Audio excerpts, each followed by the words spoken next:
Olá a todos, sejam todos bem-vindos a mais um vídeo do nosso projeto A Bíblia ao longo do ano, aqui no canal da Igreja Luterana de Interlagos. Quero conduzi-los hoje, dia 19 de agosto, a mais 4 capítulos do livro do profeta Ezequiel. Ezequiel 9 a 12. Vamos juntos? Iniciando então pela leitura do capítulo 9, onde nós temos como destaque o castigo de Jerusalém. Vamos à leitura não apenas do 9, mas vamos à leitura também do 10, onde nós teremos 3 destaques, e do 11, onde nós também teremos 3 destaques.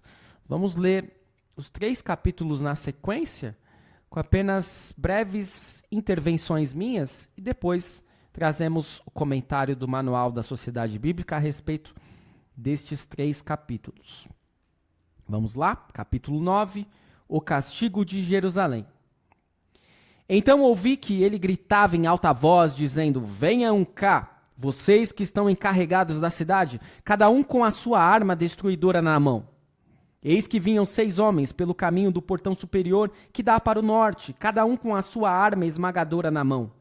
Entre eles estava um homem vestido de linho, com um estojo de escriba à cintura. Eles entraram e se puseram junto ao altar de bronze. A glória do Deus de Israel se levantou do querubim sobre o qual estava, indo até a entrada do templo. E o Senhor clamou ao homem vestido de linho, que tinha o estojo de escriba à cintura, e lhe disse: passe pelo meio da cidade, pelo meio de Jerusalém, e marque com um sinal a testa daqueles que suspiram e gemem por causa de todas as abominações que se cometem no meio dela. Depois ouviu o Senhor dizer aos outros homens: passem pela cidade após ele e matem. Que os olhos de vocês não tenham piedade, não poupem ninguém. Matem os velhos, os jovens, as moças, as crianças e as mulheres, até exterminá-los. Mas não se aproximem de ninguém que tiver o sinal na testa. Comecem pelo meu santuário. Então, começaram pelos anciãos que estavam diante do templo. E ele lhes disse: contaminem o templo, encham de mortos os seus átrios, vão. Eles saíram e começaram a matar na cidade. Enquanto a matança continuava, fiquei ali sozinho.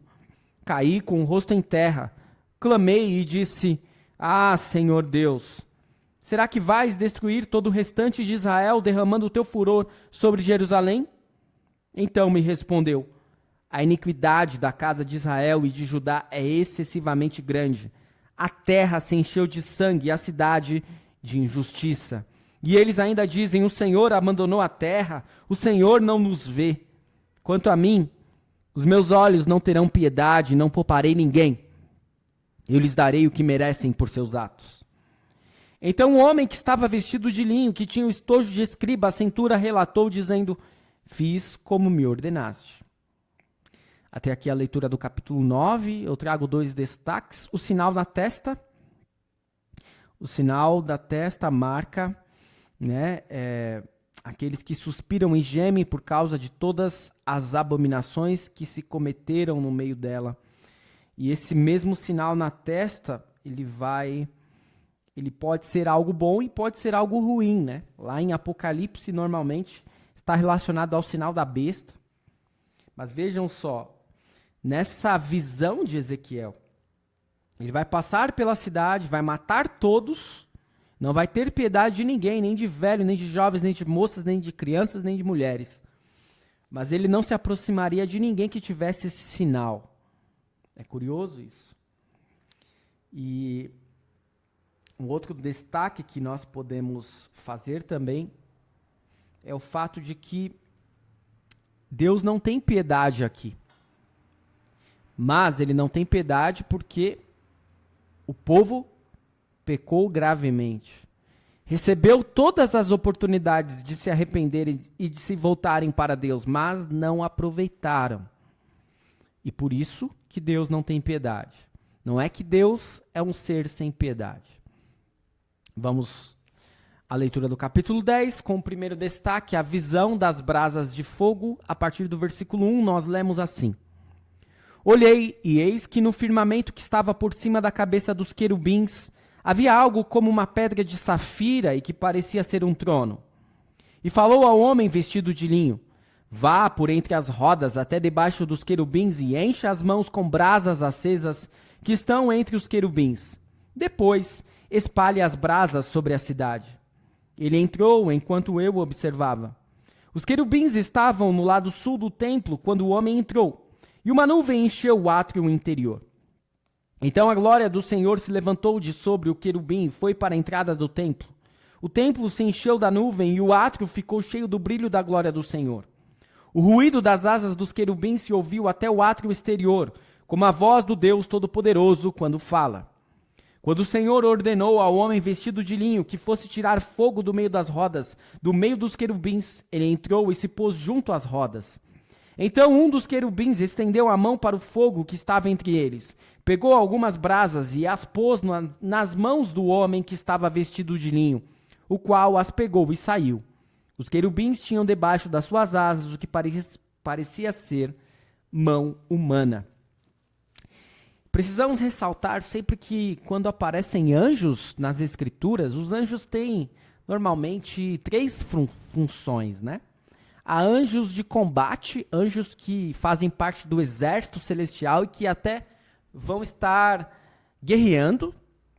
Há anjos que vão ter uma função mais específica de mensageiros e há anjos também de adoração.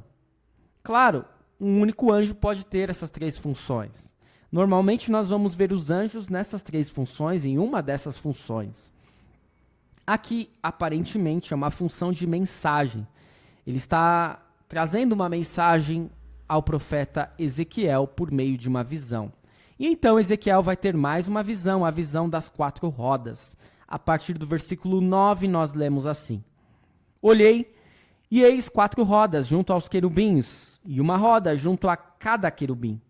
O aspecto das rodas era brilhante como pedra de berilo. Quanto ao seu aspecto, as 4 rodas tinham a mesma aparência. Eram como se uma roda estivesse dentro da outra. Quando elas andavam, podiam ir em 4 direções e não se viravam quando se moviam. Para onde a primeira roda ia, as outras seguiam, e elas não se viravam quando se moviam. Todo o corpo dos querubins, suas costas, as mãos, as asas e também as rodas, estavam cheias de olhos ao redor.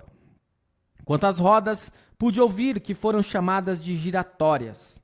Cada um dos seres viventes tinha 4 rostos. O primeiro era rosto de querubim, o segundo rosto humano, o terceiro rosto de leão e o quarto rosto de águia. Os querubins se elevaram. Estes eram os mesmos seres viventes que vi junto ao rio Quebar. Quando os querubins se moviam, as rodas se moviam ao lado deles. Quando os querubins levantavam as suas asas para se elevarem da terra, as rodas não se separavam deles. Quando eles paravam, as rodas paravam. E quando eles se elevavam, as rodas também se elevavam, porque o espírito dos seres viventes estava nelas. É uma visão muito semelhante àquela primeira visão que Ezequiel teve lá junto ao rio Quebar. E é uma visão difícil, de compreensão difícil. Essas rodas com olhos e acompanhando os querubins, ficamos sem saber como entender esta visão de Ezequiel. Vamos ao próximo destaque. A glória de Deus abandona o templo a partir do versículo 18, onde nós lemos: Então a glória do Senhor saiu da entrada do templo e parou sobre os querubins. Os querubins levantaram as suas asas e se elevaram da terra à minha vista, quando saíram acompanhados pelas rodas. Pararam à entrada do portão leste da casa do Senhor, e a glória do Deus de Israel estava no alto sobre eles. Estes eram os mesmos seres viventes que vi debaixo do Deus de Israel, junto ao rio Quebar. E fiquei sabendo que eram querubins. Cada um tinha 4 rostos e 4 asas, e debaixo das asas o que parecia mãos humanas. A aparência dos seus rostos era como a dos rostos que eu tinha visto junto ao rio Quebar. Tinham o mesmo aspecto, eram os mesmos seres, e cada um andava para a sua frente. Então aqui nós temos a complementação destas visões das brasas de fogo e das 4 rodas, e mais uma vez a glória de Deus abandona o templo, denunciando e demonstrando que o juízo, o castigo, era algo iminente. Vamos agora aos 3 destaques do capítulo 11, iniciando pelo primeiro, juízo de Deus contra os chefes do povo. A partir do versículo 1 do capítulo 11, nós lemos assim. Então o Espírito me levantou e me levou ao portão leste da casa do Senhor, a qual dá para o leste. À entrada do portão estavam 25 homens.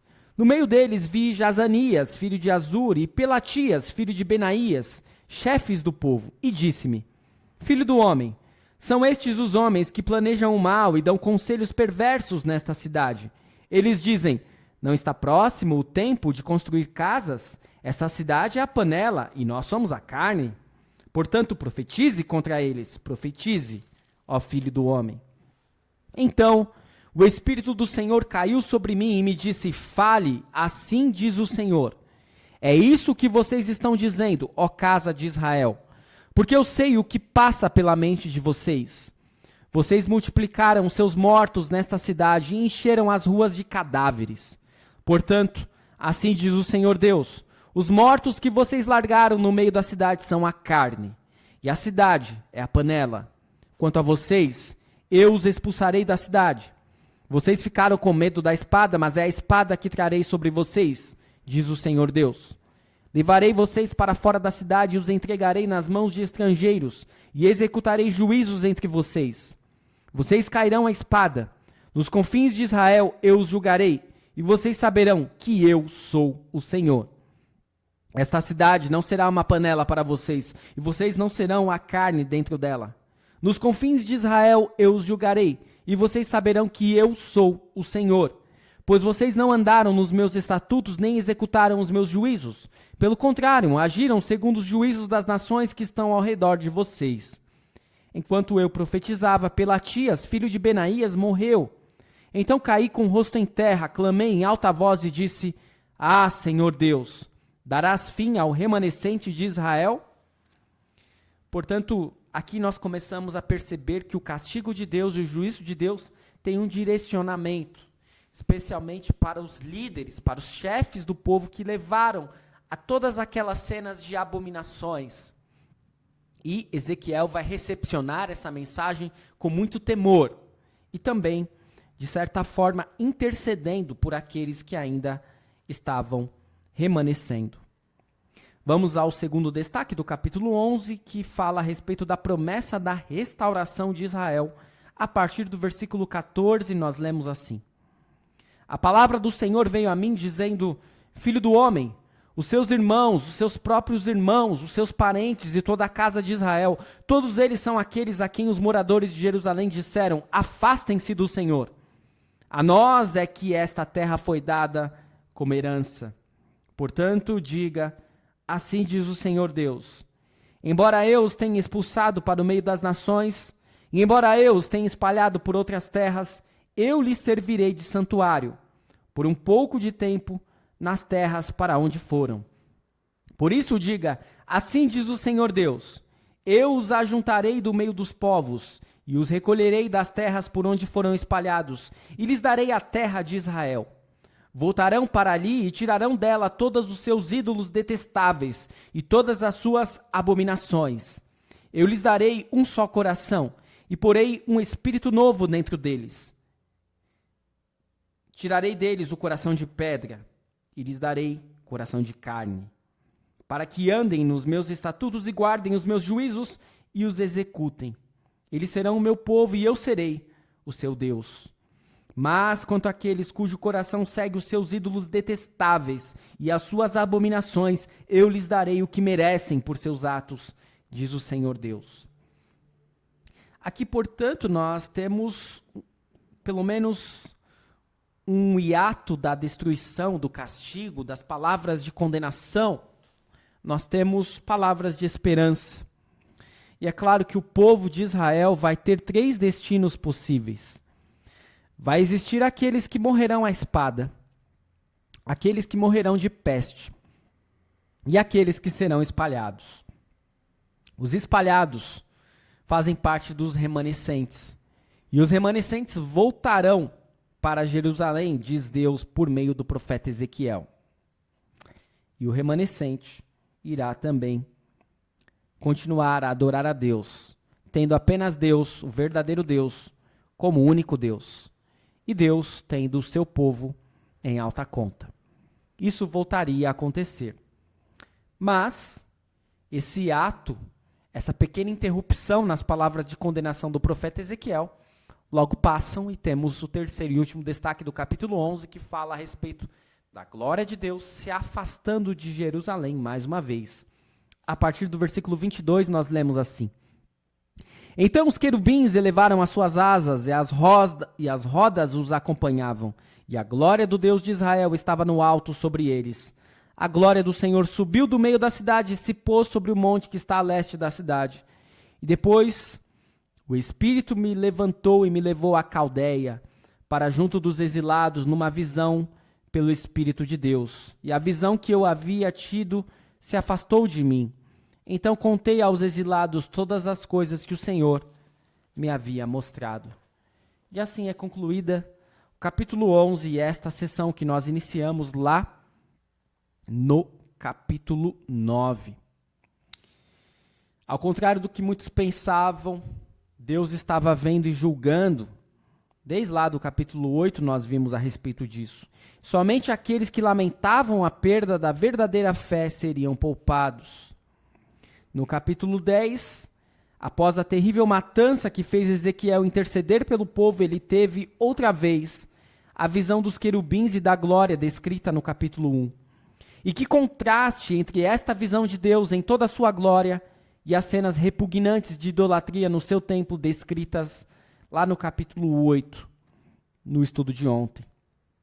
E esta a razão pela qual a presença de Deus seria retirada, deixando o templo como casca oca e Jerusalém sem seu coração e sem a sua alma. Mas antes disso, Ezequiel viu dois homens que ele reconheceu. E eram líderes do povo que defendiam resistência à Babilônia.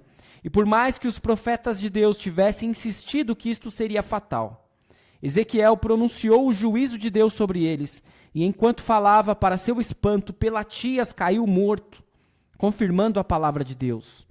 Mas Deus não daria fim ao resto de Israel. O futuro estava com os exilados, e com esta afirmação, esta mensagem, a visão terminou.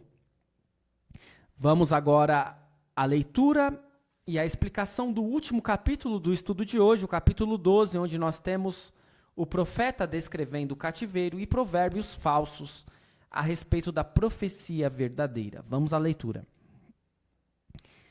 A palavra do Senhor veio a mim dizendo: Filho do homem, você mora no meio da casa rebelde, que tem olhos para ver e não vê, tem ouvidos para ouvir e não ouve, porque é casa rebelde. Filho do homem, prepare a bagagem de exílio e durante o dia, à vista deles, vá para o exílio. Do lugar onde você está, vá para outro lugar à vista deles. Talvez eles entendam, embora sejam casa rebelde. À vista deles, durante o dia, traga para fora a sua bagagem de exílio. Depois, à tarde, saia à vista deles, como se estivesse indo para o exílio. Abra um buraco na parede à vista deles e saia por ali. À vista deles, ponha a bagagem nos ombros e saia com ela quando já for escuro. Cubra o rosto para que você não possa ver o chão, porque eu fiz de você um sinal para a casa de Israel. Como me foi ordenado, assim eu fiz. De dia, levei para fora a minha bagagem de exílio. Depois, à tarde, com as minhas mãos, abri um buraco na parede. Saí quando já era escuro, levando nos ombros a bagagem à vista deles. Pela manhã, a palavra do Senhor veio a mim, dizendo: Filho do homem, a casa de Israel, aquela casa rebelde, não lhe perguntou o que você estava fazendo? Pois diga-lhes, assim diz o Senhor Deus. Esta sentença refere-se ao que governa em Jerusalém e a toda a casa de Israel que está no meio dela. Diga, eu sou um sinal para vocês. Como eu fiz, assim será feito com eles. Irão para o exílio, para o cativeiro. O príncipe que está no meio deles levará nos ombros a bagagem e no escuro sairá. Abrirá um buraco na parede para sair por ele. Cobrirá o rosto para que os seus olhos não vejam o chão. Também estenderei a minha rede sobre ele e será apanhado nas minhas malhas.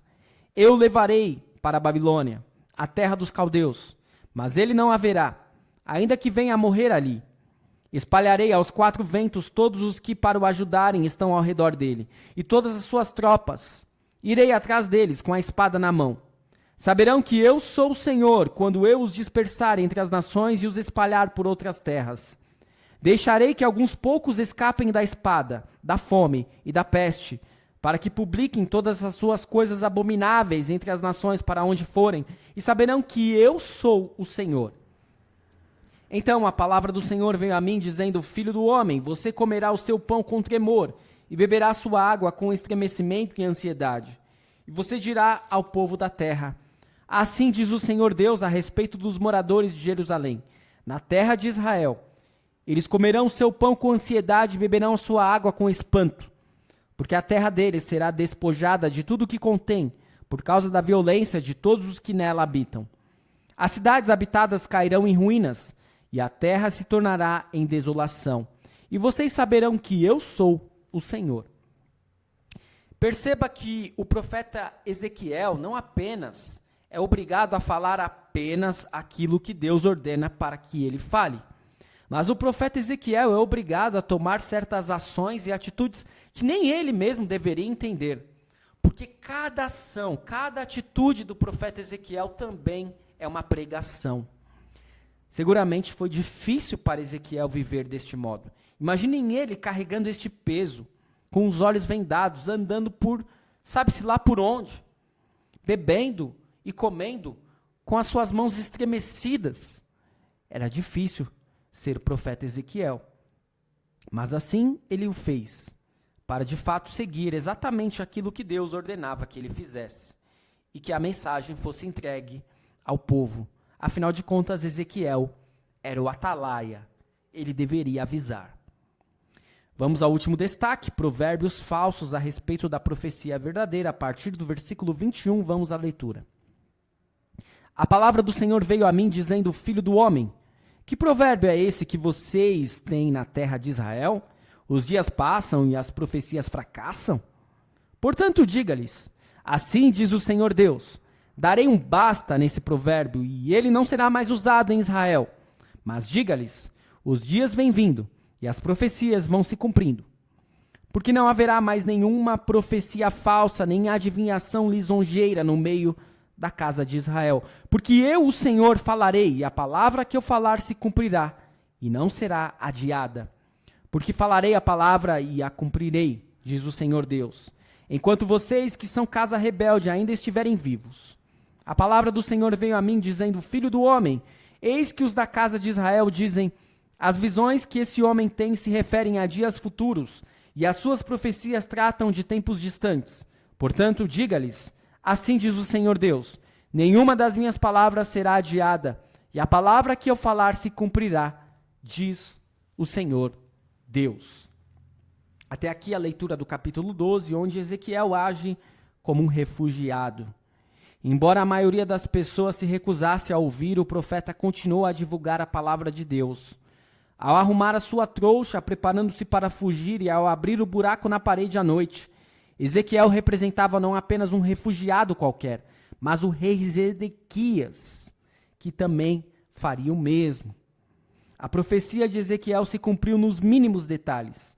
Zedequias não podia ver porque seus olhos foram vazados. Foi como Deus disse que seria. E num curto espaço de tempo, exatamente as profecias se cumpriram. O povo que dizia que as profecias não se cumpriram, agora iriam se cumprir.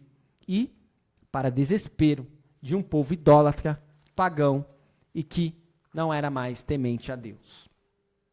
Vamos à retomada dos ensinamentos dos capítulos 9, 10, 11 e 12 do livro do profeta Ezequiel, com auxílio da Bíblia da Reforma. No capítulo 9, a visão descreve com vivacidade o julgamento final de Deus contra o seu povo desobediente. Mas um remanescente, portando a marca da salvação sobre sua fronte, escapará. Lembram da marca?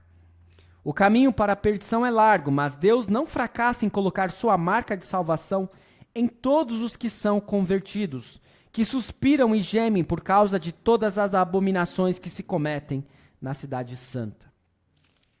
No capítulo 10, aqui se repete e se expande a visão do trono-carruagem, sobre o qual assentava-se a glória, a visão que foi primeiramente descrita no capítulo 1. A glória toma outro caminho a partir do lugar santíssimo.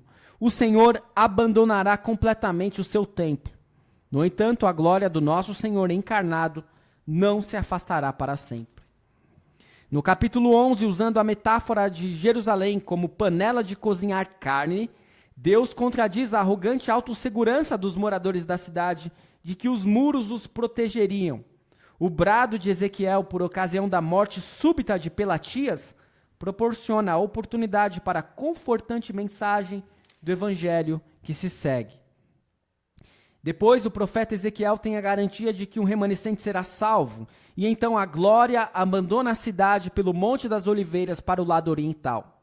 E este é o último julgamento sobre os que permaneceram na Jerusalém de baixo. Graças a Deus, Ele nos deu a sua palavra e o seu Espírito, um novo coração e vida nova em sua promessa de misericórdia. No capítulo 12, duas ações proféticas predizem a vindoura deportação após a queda de Jerusalém, bem como os horrores subsequentes. Segue-se a refutação de duas queixas que o povo está usando para rejeitar os avisos de Deus. Ainda assim, o propósito predominante do juízo de Deus é produzir arrependimento e criar confiança na salvação divina, oferecida gratuitamente na morte e ressurreição de Cristo. Em breve, no livro de Ezequiel, nós veremos dizendo exatamente isso, afirmando categoricamente que Deus não se agrada da condenação do perdido, da destruição do ímpio, pois Ele deseja a salvação de todos. Mas é claro que para que isto ocorra, é necessário arrependimento e fé somente no Deus verdadeiro. Espero que o estudo de hoje tenha sido de grande auxílio para a sua fé, para a sua caminhada cristã. E nós prosseguimos. Amanhã retornaremos com mais 4 capítulos do livro do profeta Ezequiel. Muito obrigado por nos acompanhar. Continue seguindo o nosso canal e o projeto A Bíblia ao longo do ano. Fique na paz do Senhor. Até o nosso próximo vídeo.